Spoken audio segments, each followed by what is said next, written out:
시작하기 전에 한 가지만 부탁드릴게요. 지금 구독과 좋아요, 그리고 알림 설정까지 눌러주세요. 여러분의 클릭 하나가 마이크 앞에 선 칠순의 목소리에 힘이 됩니다. 이 이야기가 누군가의 숨통을 틔워줄 수도 있으니까요. 생일 축하 대신 붙은 포스트잇 한 장. 월세 오늘까지. 그날 나는 알았죠. 이 집에서 내가 제일 싸구려였다는 걸. 그런데 웃기지 않아요? 싸구려라던 내가 곧 제일 비싼 진실을 꺼내게 될 줄이야. 그 진실은 내가 죽었다고 적힌 서류에서 시작됐습니다. 동사무소 번호표를 뽑고 기다리던 정옥은 평소와 다른 분위기를 느꼈다. 건강보험료 고지서가 나오지 않아 확인하러 온 길이었다. 32번 한정옥님. 창구로 향한 정옥에게 직원이 주민등록증을 요청했다. 모니터를 확인하던 직원의 표정이 갑자기 굳어졌다. 어르신. 기록에 사망 처리가 되어 있는데요. 정옥은 어리둥절했다. 내가 여기 살아서 말하고 있는데 누가 날 죽였단 말이야? 직원도 당황한 기색이 역력했다. 몇 번 화면을 새로 고침해봐도 결과는 같았다. 한정옥, 사망일자 3개월 전.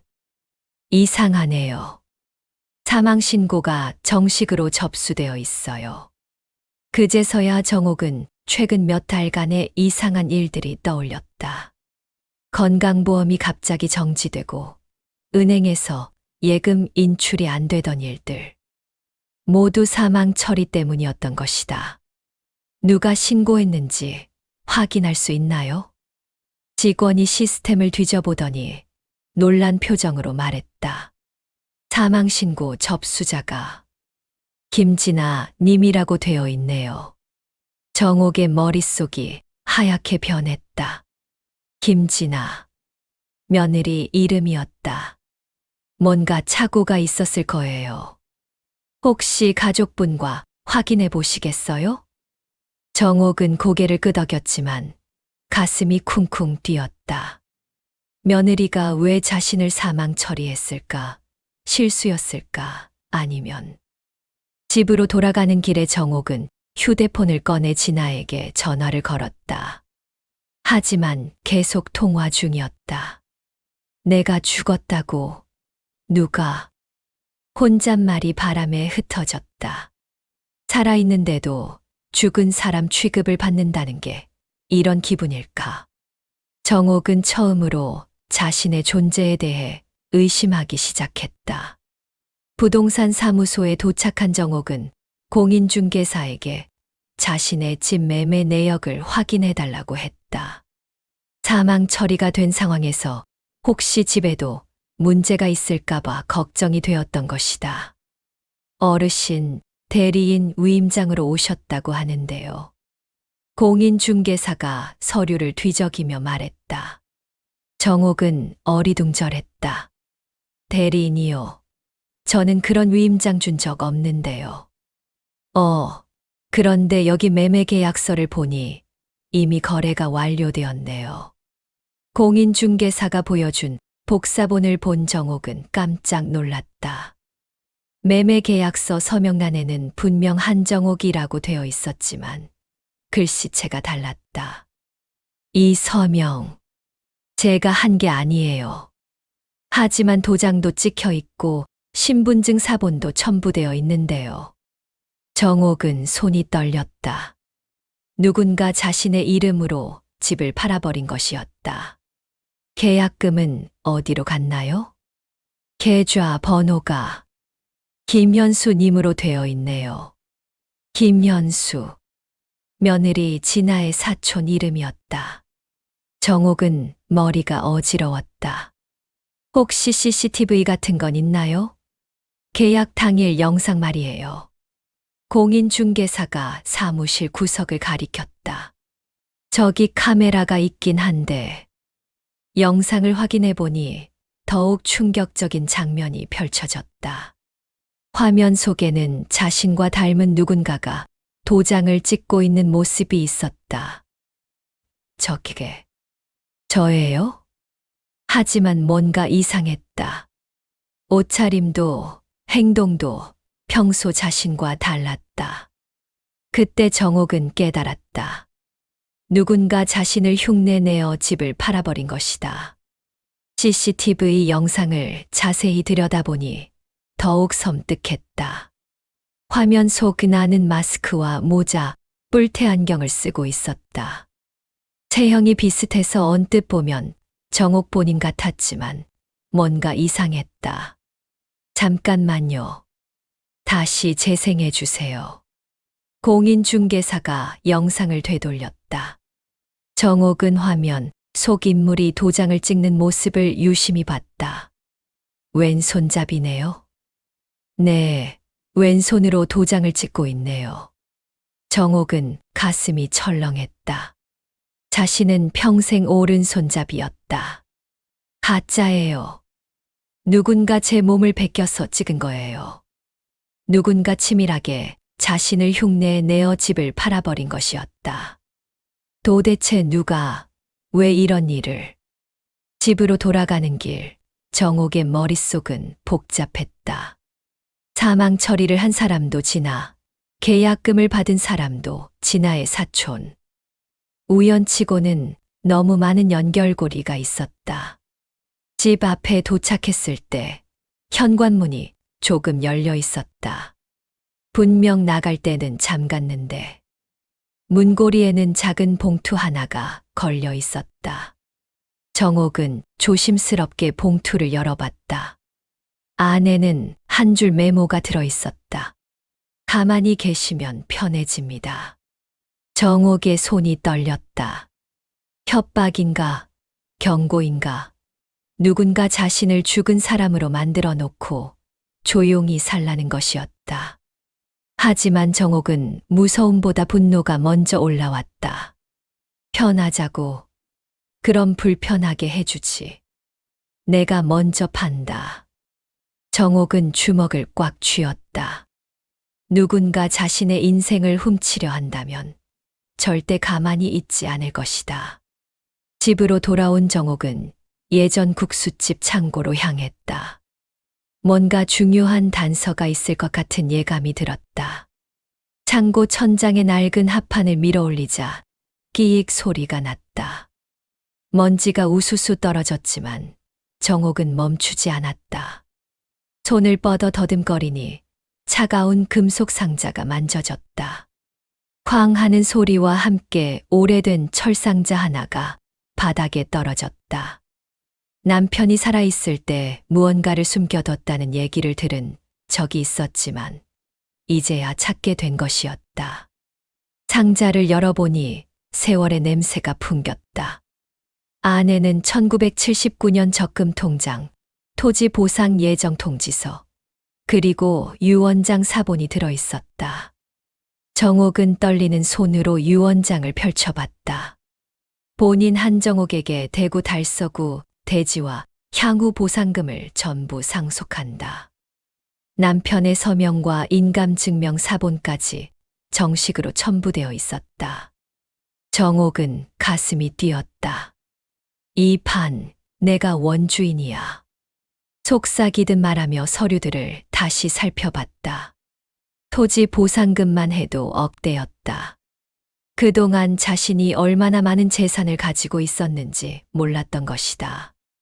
그런데 유언장 증인 서명란을 보다가 정옥은 멈칫했다. 증인 1 김영숙. 김영숙. 며느리 진아의 어머니 이름이었다. 잠깐. 정옥의 머릿속에서 퍼즐 조각들이 맞춰지기 시작했다. 며느리 가족이 이 유언장의 존재를 알고 있었던 것일까?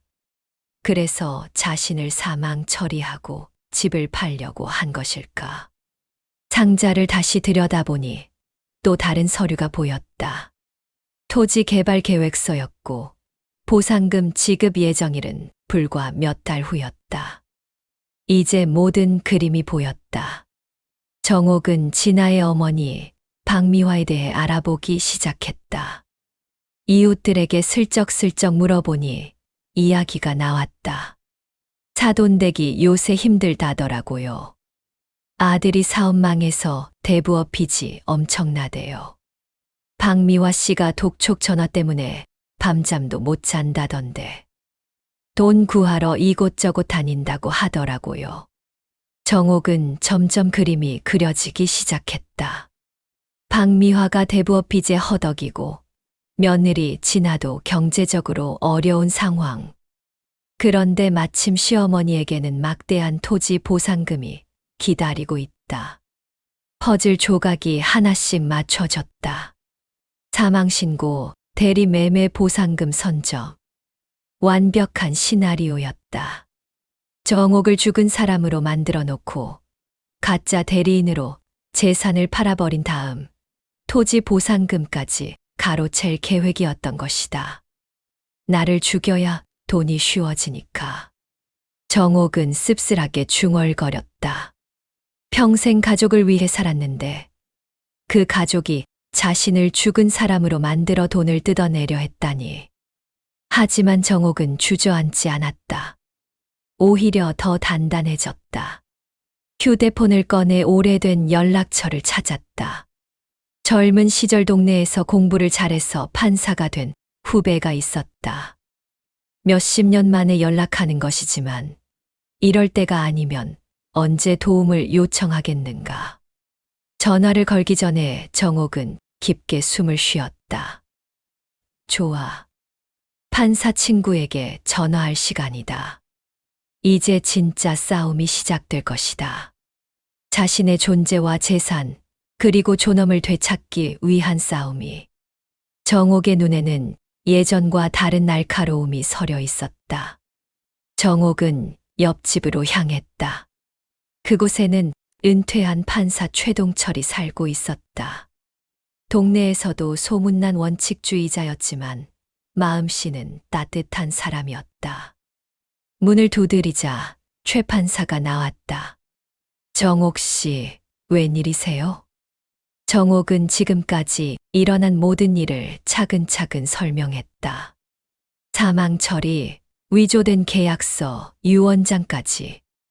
최 판사는 심각한 표정으로 들었다. 이건 명백한 문서 위조죄와 사기죄네요. 최 판사가 파일을 꺼내며 철커덕 소리를 냈다. 필적 감정, 인감대조, CCTV 원본 압수 신청부터 해야 해요. 그리고 사망신고 말소를 먼저 처리하고요. 정옥은 고개를 끄덕였다. 최 판사의 차분한 설명에 마음이 조금 진정되었다. 녹음기도 준비하세요. 가족회의를 잡고 대화 내용을 녹음해야 합니다. 최 판사는 부동산과 금융기관에 보낼 거래정지, 공문을 작성하기 시작했다. 더 이상의 피해를 막기 위해서였다. 일괄 발송하면 모든 거래가 중단될 거예요. 정옥은 처음으로 이 상황을 자신이 주도하고 있다는 느낌을 받았다. 이번엔 제가 시간을 정확히 정할게요. 며느리가 늘 정확히 6시라고 했던 그 말을 이번엔 자신이 사용할 차례였다. 며칠 후 가족회의 날이 왔다. 정옥은 녹음기를 준비하고 아들과 며느리를 기다렸다. 문이 열리며 진아가 들어왔는데 눈이 빨갛게 부어 있었다. 그런데 그녀가 들고 온 건 사과의 편지가 아니었다. 봉투에서 꺼낸 것은 병원 서류였다. 정옥은 제목을 보고 깜짝 놀랐다. 친자 확인서, 한정옥, 한민석. 며느리가 시어머니와 남편의 친자 관계까지 의심하고 조사한 것이었다. 진아가 떨리는 손으로 종이를 펼쳤다. 눈물을 흘리며 말했다. 어머니, 이걸 보세요. 남편 민석은 사실 어머니 친아들이 아니래요. 방 안이 순간 얼어붙었다. 정옥은 눈을 크게 뜨며 물었다. 뭐? 진아가 떨리는 목소리로 계속했다. 시댁 할아버지가 어디선가 데려다 키운 거래요. 그래서 상속인은 따로 있을 수 있대요. 마치 멜로드라마 같은 폭탄 발언이었다. 민석이 친아들이 아니라면 유언장도 무효가 되는 것일까? 하지만 최 판사가 서류를 훑어보더니 비웃듯 말했다. 사문서 위조 냄새가 진동하네요. 친자 확인서는 법원 확인 없이는 그냥 종이 쪼가리예요. 최 판사가 서류를 자세히 살펴보며 지적했다. 이 병원 도장도 이상하고 날짜도 조작된 것 같은데요. 게다가 친자 확인은 법원 명령 없이는 불가능합니다. 진아의 눈이 흔들렸다. 저는 진아가 말을 제대로 잊지 못하고 있을 때였다. 벌컥. 문이 거칠게 열리며 누군가 들이닥쳤다. 진아의 어머니 박미화였다. 진아야, 뭐 하는 거야? 박미화는 숨을 헐떡이며 딸을 노려봤다. 그리고 정옥을 보더니 표정이 일그러졌다. 아직도 살아있네. 그 한마디에 모든 것이 드러났다. 박미화가 이 모든 일의 배후였던 것이다. 정옥은 차분하게 말했다. 네, 살아있어요. 그리고 앞으로도 계속 살아있을 거예요. 최 판사가 녹음기를 가리키며 미소를 지었다. 모든 대화가 녹음되고 있었다. 자, 이제 진실을 말해보시죠. 박미화가 문을 쾅 소리를 내며 닫고는 돌연 태도를 바꿨다. 그래, 내가 했다. 내 남편이 무능해서 그렇지. 정옥은 믿을 수 없다는 표정으로 물었다. 사돈어른, 남의 엄마를 죽여서 돈을 빼앗겠다고요? 박미화가 소리를 질렀다. 넌 평생 얻어먹었잖아. 이젠 내 몫을 내놔. 그녀는 가방에서 뭔가를 꺼내 흔들었다. 정옥은 깜짝 놀랐다.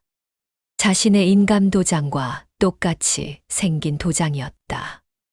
복제 인감이군요. 최 판사가 냉정하게 말했다. 이걸로 위조 서명을 한 거로군요. 박미화는 이제 돌이킬 수 없다는 듯 모든 것을 털어놓았다. 돈이 급했어.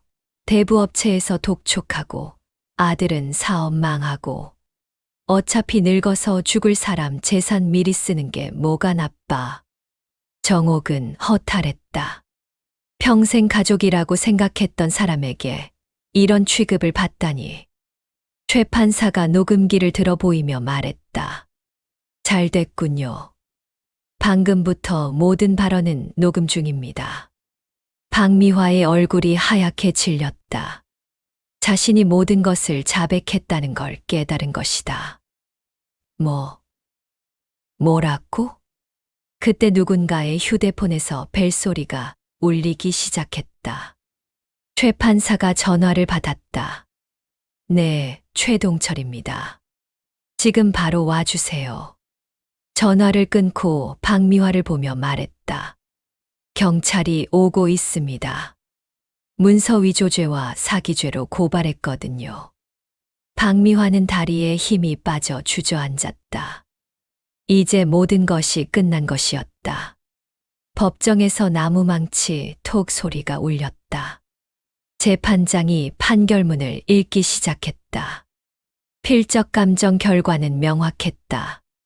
계약서 서명은 위조가 확정되었고 인감대조에서도 복제 인감 사용 정황이 드러났다. CCTV 분석에서는 왼손잡이 대혁이 정옥을 흉내냈다는 것이 밝혀졌다. 사망신고 역시 허위신고로 형사 입건되었다. 재판장이 유언장 사본과 79년 적금 통장을 넘기며 물었다. 피고들은 왜 고인을 살아있는 채로 죽였습니까? 박미화가 고개를 숙이며 답했다. 돈이 필요했어요. 정옥이 증언대에서 말했다. 저는 오늘 비로소 살아있는 사람이 되었습니다. 그 말에 법정이 조용해졌다. 재판장의 최종 판결이 내려졌다. 사망신고 말소, 매매계약 무효, 손해배상 및 형사 유죄를 선고합니다. 정옥은 드디어 숨을 편히 쉴 수 있었다. 자신의 존재가 법적으로 인정받은 것이다. 법정을 나서며 최 판사가 말했다. 이제 정말 끝났네요. 하지만 집에 도착하니 우편함에 새로운 편지가 와 있었다. 토지보상금 통지서였다. 정옥은 떨리는 손으로 봉투를 열었다.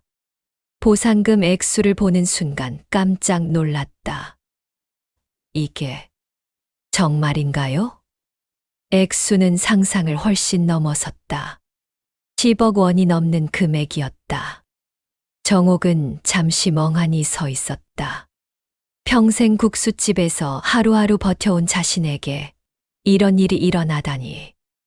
이제 진짜 새로운 인생이 시작되는 것 같았다. 드릴 소리가 울리며 오래된 정옥이 국수집 간판이 내려왔다. 38년을 함께한 간판이었지만 이제는 작별할 때였다. 새로운 간판이 올라갔다.